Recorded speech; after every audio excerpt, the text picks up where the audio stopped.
Krystal, what are you taking a look at? Well, in J.D. Vance's recent interview with the New York Times, he refused on 5 separate occasions to say that Trump lost the 2020 election. This, of course, comes on the heels of his similar refusal to admit that Trump lost on the debate stage when he was asked directly by Tim Walz. Both times, he claimed that tech companies' handling of the Hunter Biden laptop story rendered that election unfair and invalid. Let's take a listen to what he had to say. In the debate, you were asked to clarify if you believe Trump lost the 2020 election. Do you believe he lost the 2020 election? I think that Donald Trump and I have both raised a number of issues with the 2020 election, but we're focused on the future. I think there's an obsession here with focusing on 2020. I'm much more worried about what happened after 2020, which is a wide open border, groceries that are unaffordable. And look, Senator, Lulu, yes or no? Okay. Did Donald Trump lose the 2020 election? Let me ask you a question. Is it okay that big technology companies censored the Hunter Biden laptop story, which independent analysis have said it cost Donald Trump millions of votes? Senator Vance, I'm going to ask you again. Did Donald Trump lose the 2020 election? Did big technology companies censor a story that independent studies have suggested would have cost Trump millions of votes?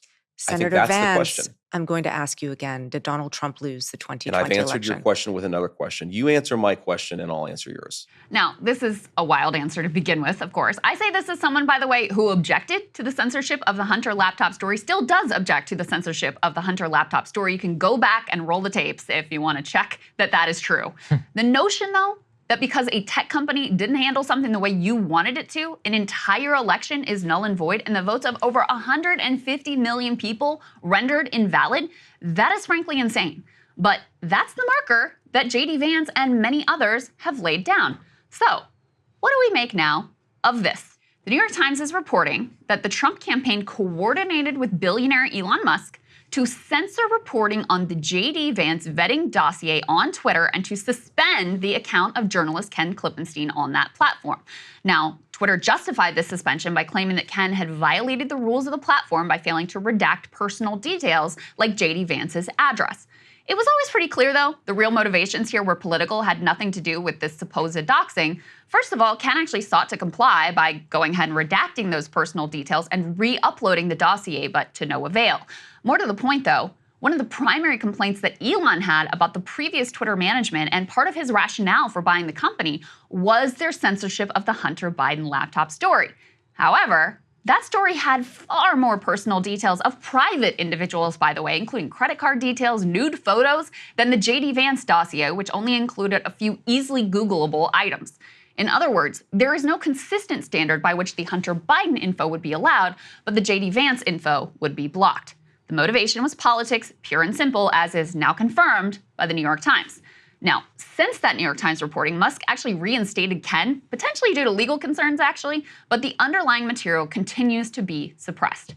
So to everyone on the right who cried foul on the laptop, and especially to those who claimed that its censorship constituted election interference sufficient to nullify the results of 2020, what say you now?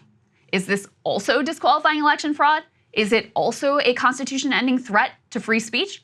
Because the irony here is that the thing that they accused Jack Dorsey and prior Twitter management of, which was running the platform in a way that favored Democrats, that is now being done openly and explicitly by Musk, one of the richest men in the world, except not for Democrats this time, but for Republicans. Not only by suspending Ken and banning links to the J.D. Vance dossier, but by engineering Twitter's algorithm to boost pro-Trump messaging, and by using Elon's own account, which is in everyone's feed, whether they follow him or not, to promote right-wing propaganda and sometimes deranged conspiracy theories. But Musk's election influence goes far beyond Ken Klippenstein and even far beyond Twitter. Elon is, after all, Donald Trump's largest supporter by dollar figures and by campaign involvement. Now, we don't fully know how much money Musk has put in, but Trump is bragging that the number is around $500 million. $500 million. But that is actually, even that, just the beginning of Musk's support.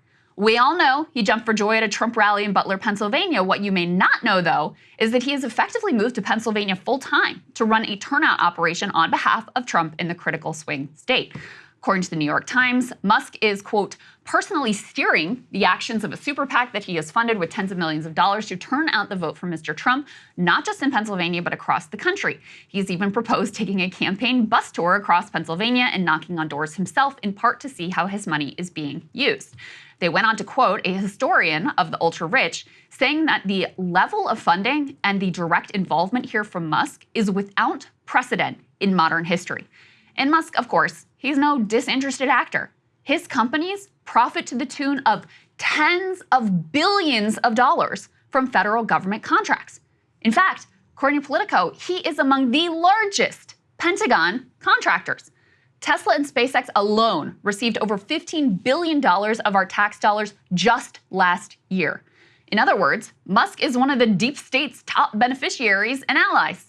Elon also happens to be at war right now with the federal government on a wide variety of fronts. So SpaceX is fighting with aviation regulators to loosen their rules. It's also at war with the nation's body governing labor relations, that's the NLRB, over the illegal firing of workers. In fact, contrary to Trump's new union-curious approach, Elon is seeking to have the entire National Labor Relations Board deemed unconstitutional and dismantled, an outcome which would be tantamount to a death sentence for unions. SpaceX is also in conflict with the EPA over wastewater discharges in Texas. Meanwhile, Tesla has been sued for discrimination by the Equal Employment Opportunity Commission over claims of racism and illegal retaliation. Were Trump to win, Elon could well be in a position to influence these regulatory and enforcement decisions. After all, Trump has already promised him a plum government gig should the former president return to the White House. Trump has said he would put Elon on top of a government efficiency task force, which would give him potentially all sorts of power to squeeze his competitors and further fatten his own coffers. There's a lot of fat in government that you would want to slim down. Incredible fat. So what agencies would you want to shut down? Well, let me have you ask another person that, because I'm going to have Elon Musk. He is dying to do this.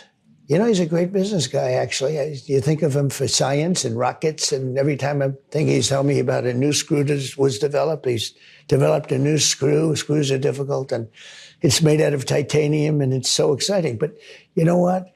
He's a great business guy, and he's a great cost cutter. You've seen that. And he said, I could cut costs without affecting anybody. So he will be in the cabinet? Not in the cabinet. He doesn't want to be in the cabinet. He just wants to be in charge of cost cutting. We'll have a new position, Secretary of Cost Cutting, okay? Elon wants to do that. And we have incredible people. He's running a big business. You know, he can't just say, oh, I think I'll go into the cabinet. You know, other people can. He can't. But Elon's a little bit different in that sense. And besides that, I want him to send the rocket up to Mars. He said, he's made me a promise he'll get to Mars before the end of my administration, which will be long before, hopefully, China or Russia. So that's the official campaign position that's been floated, not to say nothing of the favors that Elon could curry with Trump himself or the giant tax breaks that Trump is promising to all billionaires. As the wealthiest man in the world, with business interests across a range of industries, maybe no one stands to gain or lose more, depending on the administration in power, than Elon Musk. A point he actually joked about recently with Tucker Carlson, remarking that if Trump loses, he is screwed. It goes without saying, the billionaires buying government to protect their class interests is exactly the sort of thing that anyone actually committed to democracy should strenuously oppose, regardless of partisan affiliation. Billionaire political influence, after all, is nothing new. It knows no political party. Kamala Harris has already raised $1 billion in less than 3 months on the trail. Mark Cuban and Reid Hoffman, among others, are using their influence right now to try to shape a future Harris administration's antitrust and SEC enforcement strategies, with Lina Khan firmly in their crosshairs, something we have covered multiple times on this show. But when you put it all together, no exaggeration to say that Musk is single-handedly testing the limits of how far one billionaire can go to buy an election and remake the government to suit himself and his business's needs. You can only imagine the level of freakout on the right if this situation was reversed.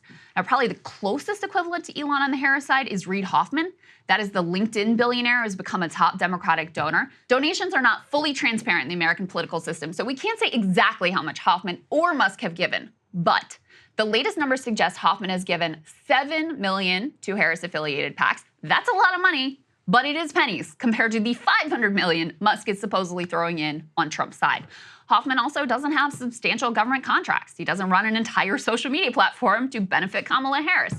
There is truly no parallel for the influence of a single individual on the Democratic side that comes anywhere close to the staggering influence this election of Elon Musk. Now, back in 2016, you'll recall, Trump ran on draining the swamp. He ran against the corruption of money in politics, famously held himself out as uncorruptible because of his own personal wealth, claimed that he alone could dismantle this corrupt influence peddling scheme because as a wealthy donor himself, he knew all too well how all of this favor trading works. Now, he's openly celebrating one of the world's richest men, funneling him $500 million, directing crucial components of his campaign, and running a social media giant on his behalf. Musk claims that if Trump doesn't win this election, democracy will be over. Kind of a preposterous claim, given the guy he's backing literally tried to overturn our democratic results and block the peaceful transfer of power last time around. But in truth, even considering the disgrace of January 6th and the fake elector scheme, I actually think it's fair to say Musk himself might represent a more dire threat to democracy. The politics he's pursuing puts the whims of one billionaire oligarch, his ideology, his business interests over the will of the people, putting him in position to run the federal government with the bias and impunity with which he runs X.